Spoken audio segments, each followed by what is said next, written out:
Magandang araw po, ako po si Dwight de Leon, political reporter ng Rappler at ito po ang Rappler Talk. Siya po ang nagpasinaya sa impeachment proceedings sa Kamara laban kay Vice President Sara Duterte.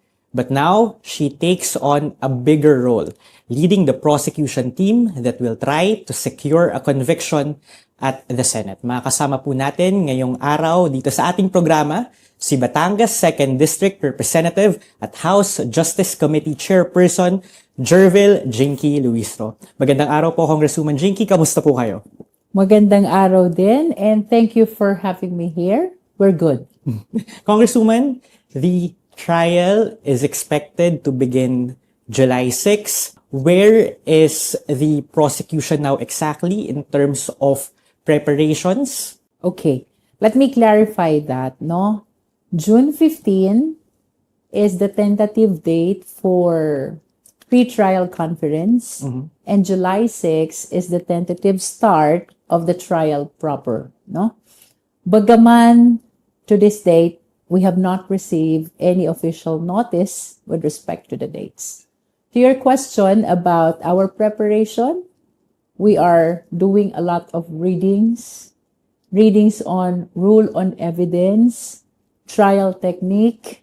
We are attending lectures and workshops, and even mock trial, no? I've said this before, all of us 11 prosecutors are lawyers. Nag-practice kami lahat. However, it's been a while that we embark in public service. In other words, medyo nawala kami sa litigation. And we needed to do a lot of preparation for us to get the same competence again of doing this trial before the impeachment court. Congresswoman, gaano na kompleto yung legal machinery ng prosecution team? I think we've asked, or some reporters have asked kung nakompleto na ba natin yung private prosecution members ng prosecution? Well, I must say that we have more than enough private prosecutors. Some of them are actually helping us already. Only that we could not publicize the final list because we still need to address who will be entering appearance and who will just be joining the team off-cam. No? With respect to the public prosecutors, we are complete. Bagaman medyo natagalan kami, it took us time to engage the 11th prosecutor in the person of Congresswoman Kakabag-Aw. All of us, the 11, are doing very well. We are on our full swing of preparation. Bakit po natagalan kay Kong Kaka? The reason is simple. The 8 prosecutors have been together since the 19th Congress. And then for Kong Laila and Kong Chel, they worked with us when we started the proceeding before the Justice Committee. So for Congresswoman Kakabag-Aw, we never worked with her before. So we really needed to reach out to her and convince her to be part of the 11 prosecutors. And fortunately, of course, like any one of the 11 prosecutors, we cannot say no to this constitutional duty. Congresswoman Jinky, yung official designation nyo ay lead prosecutor of the prosecution team. What does that role entail, and how is it different from just being a regular prosecutor in this impeachment trial? Well, my appreciation about becoming a lead prosecutor is you're supposed to take care of the entire team. And with respect to the articles of impeachment, you're supposed to take care also of all the 4 articles of impeachment, no? Which means that apart from being one of the 11 prosecutors, you have to make sure that the remaining 10 are all responding to their respective task, and kung anumang kulang, I should be able to address it, including whatever challenges the prosecutors are encountering by reason of this impeachment trial. So yun rin ba ang reason, Congresswoman, kaya mas maraming articles of impeachment yung assign sa inyo? Basahin ko lang, nasa inyo yung misuse of confidential funds. I think you're leading that one. Tapos members din kayo nung teams sa articles patungkol sa unexplained wealth and also sa death threats, if I'm not mistaken. So I feel morally obliged. Morally obliged. Not only legally obliged, but morally obliged also. So that if there are no other prosecutors who are available or willing to take the assignment, I do take the assignment. That is by reason of me being the lead prosecutor. Why are some not willing to take the assignment? Is it because they find it difficult? Perhaps they have assignment already. Okay. That's one. Or second, they are not comfortable with the topic or with the assignment, no? The reasons vary depending on the assignment of witness or topic which is being given to you. Like for example, if you will be presenting the AMLAC director, of course it will entail a lot of financial documents. And if you are not a number person, definitely you will not feel comfortable and confident doing that, no? So you would want to be assigned to something else. And that is why in other interviews I was asked, what is being considered in giving the assignment to 11 prosecutors? One is familiarity. If you're familiar with the allegation already, that is the first consideration. So in terms of familiarity, pagdating sa confidential fund at saka bribery, wala nang tatalo kay Congressman Joel Chua because he presided the Committee on Good Government and Public Accountability on the use of confidential fund of both the DepEd and the OVP back in the 19th Congress, no? But apart from the familiarity, you have to consider also the comfort, the convenience of the prosecutor. And I think they are intertwined. If you're familiar, then you become comfortable, no? But I want to add something to this, no? Being a lead prosecutor for me is a designation. But my intention really is for all of us to actively participate in this impeachment trial. And that is why my anticipation really for the 11 of us, all of us will be standing and speaking before the impeachment court.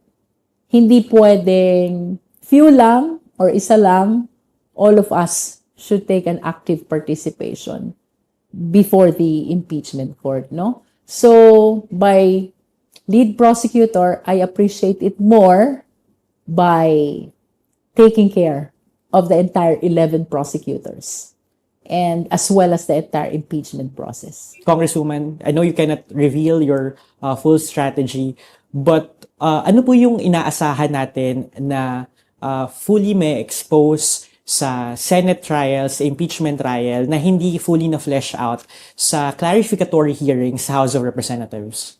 Well, I have a very clear answer to that. One thing that we did not do before the Justice Committee, that we are decided to do before the impeachment court, is moving for issuance of subpoena of bank officials and employees and bank documents. This time, we are confident because this is impeachment trial already. It squarely falls under the exception of the bank secrecy law in as far as confidentiality is concerned. And we are confident that the impeachment court will be considering the same. And what point do you expect to bring home when you see these bank transaction records of the Vice President? Well, remember that there are 4 articles, one of which is the unexplained wealth and non-disclosure in the SALN. So as soon as we start presenting the unexplained wealth evidence, we will be moving as well for the issuance of subpoena for bank records and as well as bank officials. Congresswoman, ano yung level of support naman na ibinibigay ni Speaker Boji D sa prosecution team during this entire saga? Well, moral support is very important. Is he hands-on sa preparations din? Well, I can say that every now and then, nangungumusta siya. Sometimes he sits with us during meeting to make sure that if there are things that need to be addressed, he helped the entire impeachment team, no? Very important sa amin yung 257 votes of the members of the House of Representatives who approved the articles of impeachment and the committee report. Because for us, our appreciation is we are representing the constituents of the 257 members of the House who voted in favor of transmitting the articles of impeachment to the Senate. Si Majority Leader Sandro Marcos, is he involved in any way? Anong klaseng suporta yung binigay niya? Well, the least I can say, parang si Speaker Boji, moral support rin lang as a House leader, no? So, of course, I am part of the majority bloc. Most of the prosecutors are part of the majority bloc. So, every now and then, nangungumusta. How's your preparation? Is there anything I can be of help? Things like that. So, in conclusion, moral support is being provided and perhaps institutional support. Why institutional? Because we do our meetings here at yung mga empleyado, they support us as well because I believe that this is a cause of the House of Representatives, no? Yung 11 prosecutors, kami lang yung nagre-represent sa House. But indeed, it is the House of Representatives who is tasked to prosecute the Vice President with respect to the allegations in the articles of impeachment. Congresswoman, you passed the bar exam in 2002, and that was a year after the impeachment trial of then-President Erap Estrada.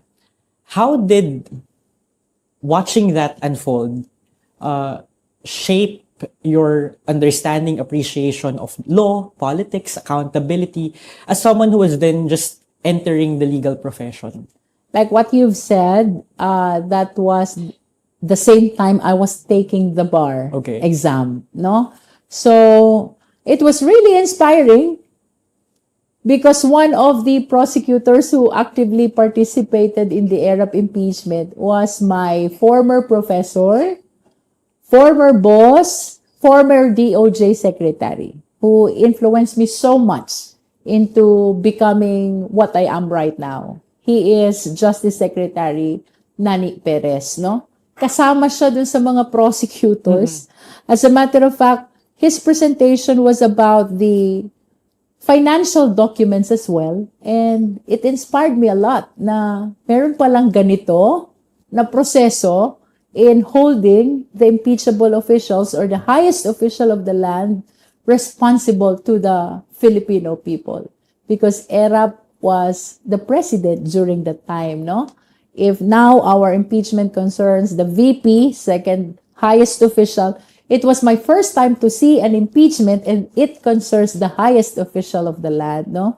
So, yes, I was inspired so much into working very hard to pass the exam, and luckily I passed the following year. What was the most important lesson that you learned from him? From my former boss? Yes. Well, we've known him for being a very good public servant. Whatever are the concerns of the constituents, he really find ways to address whatever problem they have. Another thing is, he's very loyal to his former students. And it seems to us that in every accomplishment of his former student, he really takes pride. I'm not referring to myself, but to so many students he influenced already during his time as one of the professors of Ateneo and one of our professors in University of Batangas, and of course as DOJ secretary. I think that is the peak of his career in the government. How would you compare, Congresswoman, the impeachment proceedings in 2001? I know you just watching it unfold, to the impeachment proceedings of today that you are a part of. Social media. Okay. Back in 2001, wala pang social media na ganito ka-powerful, no? But by power, it could be to your advantage, it could be to your disadvantage. Now we have a very powerful social media. And that is why we need to be concerned as well as to how the information are being circulated in the social media. Kasi social media is right at the tip of your finger only. It's in your cell phone, in your handy phone, that almost all people have, no? So kung mali yung context na propose sa social media, of course, ma-frustrate whatever intention you have of educating the people about this impeachment, informing the people of their sovereign power, no? And that is why I have been reaching out to the mainstream media and the responsible bloggers. Let us be responsible on this because this concerns the best interest of our nation already. Would assume na because of social media, mas nagbabrighten yung spotlight siguro din sa inyo, especially in recent years. Actually, Congresswoman, in some of my stories, I referred to you as a breakout star of the 19th Congress. How has it been adjusting to the national limelight? Well, I'm not very much conscious about that, no? I am more conscious about the constitutional duty that is placed upon my shoulder, no? Sometimes I joke na parang lugi ako because I ran for a district with 6 municipalities only, but right now it appears to me like we are carrying the burden for the entire nation already, no? But nonetheless, regardless of all the sacrifice, regardless of all the hard work, isama mo pa yung bashing sa social media because hindi naman lahat ng publicity sa'yo maganda. The other side of it, hindi maganda, no? But ultimately, I always tell myself, there is a sense of honor being at the forefront of this battle of preserving and protecting accountability mechanism. I cannot imagine our nation without this accountability mechanism. Pwede ba yon? Na kapag may katiwalian laban sa isang government official, pwede bang walaan? Pwede bang hindi na lang pag-usapan? Pwede bang walang pananagutan? That will definitely be against the very nature of this democratic country. In a democratic country like ours, dapat ang pinaka-powerful ay ang taong bayan. And that is what accountability mechanism is all about. For all of us who are in the government, we should be ready to be accountable any time of the day that you are called to explain, to account by the sovereign Filipino people. Congresswoman, speaking of bashing, when I scour social media pages linked to the Dutertes or mga supporters ng Duterte families, I notice some narratives against you. Yung isa, taong Romualdez daw kayo. How do you respond to that accusation? How do you respond to that? I do not deny that I am associated to the former speaker. As a matter of fact, I am grateful to him sapagkat siya ang unang nakapansin ng aking investigative skills, reason why I was included in the Dangerous Committee, Dangerous Drugs Committee, in the Public Accounts Committee, and eventually, the chair of these committees, the quad chairs, were the one who placed me on board in the Quadcom, no? But that is definitely separate and apart from this constitutional duty.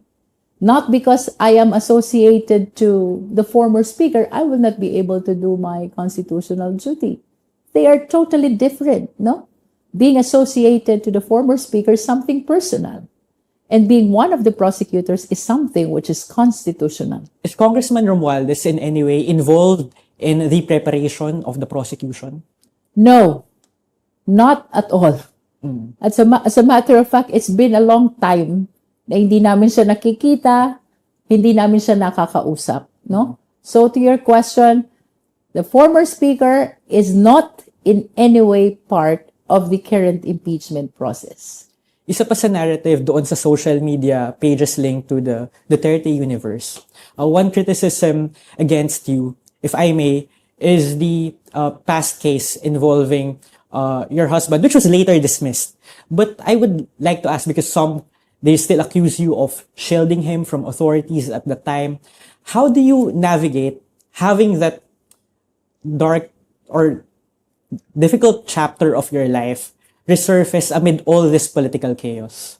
Okay, let me start by saying, kaya po ako naging congresswoman ay dahil ng fabricated case of rape against my husband.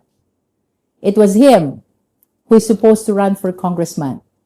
But because of this fabricated case of rape, his reputation, his name was tarnished. Even the campaign started.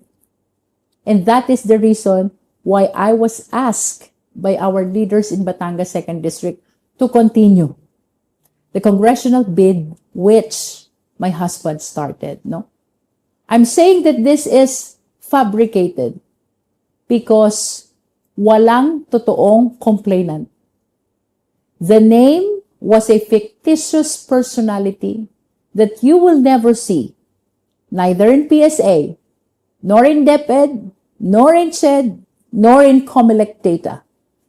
The complainant is totally inexistent. And in spite of that, a warrant of arrest was issued against my husband. That was the very challenging moment to our family and even to our constituents, because my husband, the mayor, was accused of rape, which is a no-bail case, no? Of course, it has been circulated that I hid my husband during that time. But let me clarify. Tinago ko ang asawa ko not to evade the law, not to evade the court, not to evade the case. I did that only to step back, to prepare my young children, to prepare our constituents, to prepare my husband go through this process. As soon as all of us are prepared, I made my husband do the voluntary surrender. He was arraigned. He appeared before the court. He presented his own evidence until we are able to successfully prove that the case is totally fake that leads to the dismissal of the case against him. Do you see it as vindication also that you and your husband are again leading your hometown in Batangas? Yes, it is.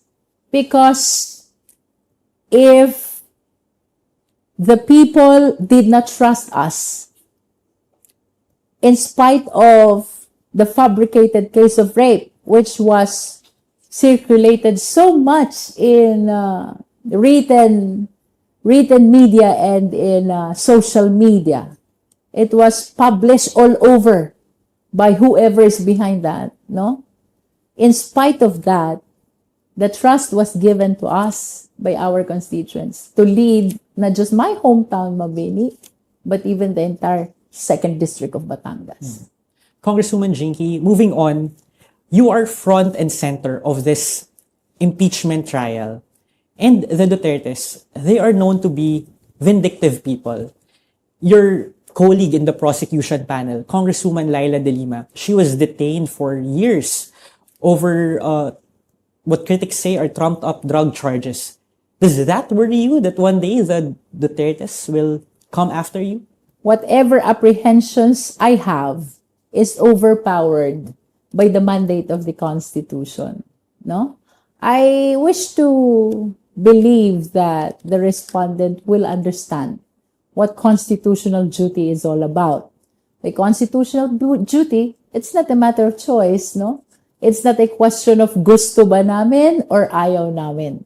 By constitutional duty, we have no other option but to proceed. Congresswoman, how important is it that VP Sara is convicted in this impeachment trial in the context of the 2028 elections? Well, of course, we understand that the Vice President already pronounced her intention to run as president for 2028, no? The outcome of the impeachment trial will indeed provide a clear basis for the sovereign Filipino people to decide on whether or not she deserves to be the next leader of our nation, no? Let us clarify as well that on the assumption that she will be convicted, the penalty are two. One is removal and the other is perpetual disqualification to hold public office. With that, on the assumption only, it means that she will be deprived of the opportunity to pursue running for president in 2028. Okay.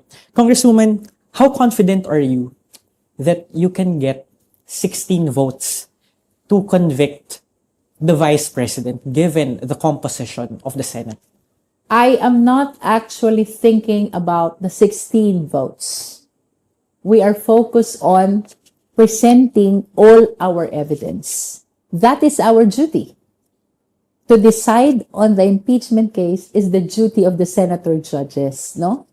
However, in addition to the impeachment court, let us remember that there is the sovereign Filipino people who will be watching keenly the entire impeachment trial. In other words, if the evidence is strong and the decision is not aligned to the strength of the evidence, they will ultimately be answerable as well to the Filipino people. So for me, I am not focusing too much on the number of votes that we will be able to get. Of course, part of that is our consideration of their current political affiliation. But it is more important for us to focus on how we present the evidence in a way that we will be understood by the ordinary Filipino people. After all, this is a power that belongs to the Filipino people. This is the power of the Filipino people which we must champion. And at the end of the day, this is for the best interest of the Filipino people. So you hope to win the court of public opinion? We hope to win in both the impeachment court and the court of public opinion. But given the political affiliation of the current Senate, no, we are focused more on presenting the evidence very well in a way that we will be understood by the people whom we represent. In this impeachment trial, we are representing not our personal interest. We are representing the interest of every Filipino across the world. Congresswoman, VP Sara never faced the House during her impeachment proceedings here. How will her potential appearance at the Senate impeachment trial change things, change the prosecution strategy, if ever? Well, even us are looking forward to that opportunity of witnessing and hearing the Vice President present her defense, no? As a matter of fact, we are open to whatever decision that the impeachment court will render so long as they are aligned to the evidence presented, no? For example, hindi mag-present ng evidence, how will you anticipate acquittal? Kung mag-present naman sila ng evidence and the people believe that they are heavier than the evidence of the prosecution, we can anticipate acquittal. But in the absence of defense evidence, how are we going to anticipate acquittal? Two ways to. It can lead to conviction. It can lead as well towards acquittal. As to what will happen, it depends on the evidence which will be presented, not only by the prosecution, but by the defense as well. Congresswoman, this impeachment trial will inevitably make or break political careers. Have you thought about your plans for 2028? Ever considered running for senator, for example? Wala po tayong iniisip na ganyan. Our focus is to fulfill our mandate in the Constitution. This is a very heavy obligation that we bear on our shoulders, no? We are representing not just our district. We're representing all Filipinos across the world. And we should be able to present every pieces of our evidence very well. Because right now, after the vote of the plenary approving the articles of impeachment, The official stand of the House of Representatives, of course, is to convict the Vice President. Now, in the presence of stronger evidence from the defense, we are lawyers, we acknowledge that it can result to conviction or to acquittal, so long as the decision is supported by the evidence presented. But your supporters, I assume, would say that you're a distinct political talent. Have you ever dreamt about higher office someday? Hindi ko pa po iniisip yan. I don't know what will happen. Let's wait and see after the impeachment process is fully concluded. Okay. Congresswoman, for my last question, how do you want the public to remember you, Congresswoman Jinky Luistro, after this trial is over? I want to be remembered as an ordinary woman from Batangas, but strong enough to defend the best interest of the Filipino people. I think we can end with that. Congresswoman Jinky, maraming salamat po sa oras, sa panahon, sa pagpapaunlak po sa amin dito sa inyong opisina. Thank you, and thank you po sa lahat ng ating mga viewers and followers. I hope you walk with us in this entire impeachment trial, because at the end of the day, this is for the entire Philippine nation. Okay. For more stories, you can visit the Rappler website or you can download the Rappler app para tuloy-tuloy po ang ating diskusyon. I am Dwight De Leon and this has been Rappler Talk.